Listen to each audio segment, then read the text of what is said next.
O'zbekistonda birinchi marotaba propanda yuradigan mototsiklni obzorini qilib beraman. Bundan oldin kanalimizga obuna bo'lib, videoga like bosib qo'yinglar.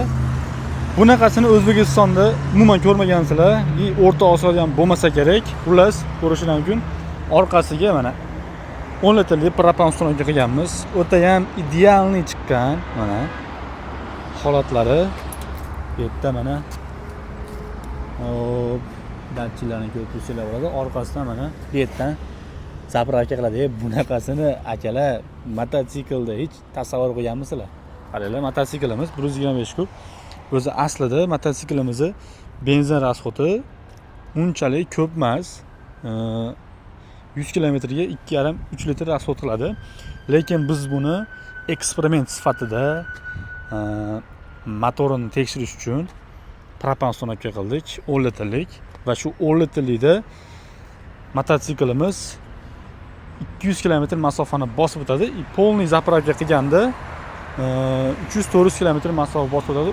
Umumiy hisobda mototsiklimiz 550-600 kilometr masofani bosib o'tadi. Bu degani bemalol Toshkentdan Andijonga borib, qaytishda yarim yo'lda yana bitta zapravka qilib olsanglar bo'ladi.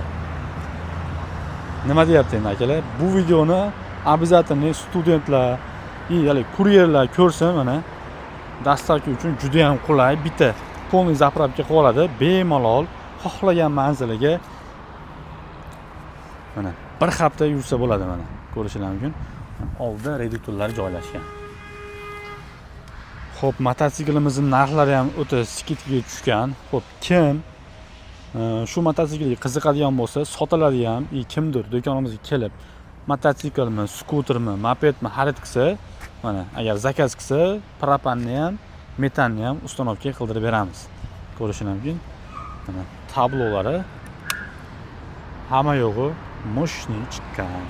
Lekin bunaqasi O'zbekistonda bo'lmagan, faqat Armada Motorsda bunaqa yangiliklarni ko'rsanglar bo'ladi. Armada Motors xullas shunaqa yangiliklar bilan sizlarga ulashadi.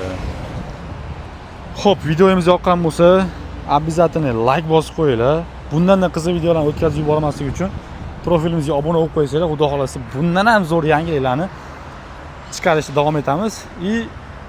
Yana nimalar qilsak bo'ladi, kommentariyaga yozib o'tinglar. Salomat bo'linglar, joninglar omon bo'lsin.